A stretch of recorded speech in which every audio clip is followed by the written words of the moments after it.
Today we're achieving top dead center on a 2.4 liter Dodge engine. Do you see the little notch in the rear of the crank pulley? There you go. So the notch and that T, you may be able to see that T in the light. On the mark above it is T. That T represents top dead center. Put the mark on it. But once you get your 22 mil on the crank pulley, you'll rotate it. You may need to rotate it twice. You can't just go around one time. What you're looking for is these cam timing marks here to be pointing directly at each other. They're a little different on each pulley. If you'll notice, that's kind of distinguishing cam pulley from intake pulley. Everything is labeled in this engine. That means intake bearing 1, intake bearing cap 2, you got exhaust bearing cap 1, exhaust bearing cap 2, and they always point toward each other.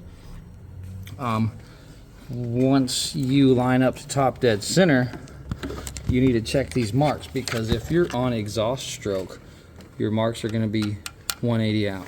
So you'll rotate just one more time and your lines will be marking. Then you're going to want to mark your link. If you're doing anything with timing, mark the corresponding link with these dots, okay?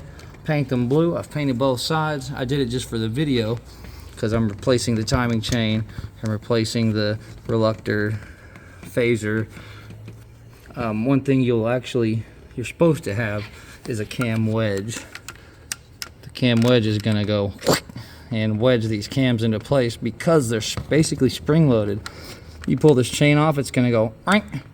Same thing as when you put it back on, you need to apply tension. I can't remember which cam it is, but on one of them, you'll apply just a little tension. So when you let go, it jerks it tight right here in the middle. So if you lift that up at all, you're going to let that pressure out, you're going to jump time. So you be very careful with this chain. Once you've achieved top dead center, you've marked your links, all of that good willy-nilly stuff, you come back down here. You'll want to lock your cams into place somehow or another, but this bolt here, that is your timing chain tensioner. So you'll pull that bolt out. You pull this out, and then you'll take a small Allen wrench, you slip it in there. That is going to you put a little tension on it. You can play around with it, pull this 22 millimeter to the right or left or something to increase tension. Then you'll slip that Allen wrench right inside of that hole to lock your tensioner in place. Again, I'm replacing all of that, so that's not too essential. Pull the plug for the tensioner, stick an Allen in the hole, then you're safe to remove everything. And there is a sequence. See if I got it on my other phone here, pulled up. Sure is, there you go.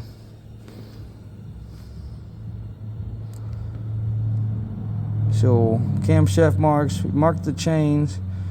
There's the plug I was just talking about. Remove tensioner plug. Small Allen wrench through tensioner hole. Lift ratchet upward to release the tensioner. Yeah, kind of what I was just saying. Maybe I was a little off, but I didn't really read this far. I've done several of these. I always use it for the sequence, because you start with your cam caps there. You go 1, 2, 3, 4. That's the order you're removing in. When you're tightening, you're going 4, 3, 2, 1, obviously. And what else is there? There's the locking wedge. That's special tool number 9701. I'm sure there's several different ones you can get. It's just, heck, I'll probably use a block of wood. after you have removed your caps,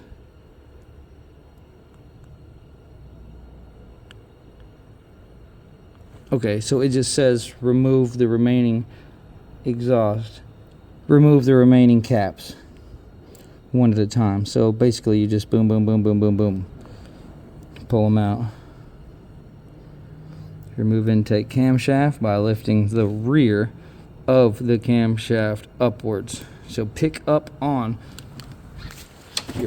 up on this side to remove it. You're lifting completely up, and that's how you're gonna free it. If I'm not mistaken, this cam, I think, slips out of this phaser.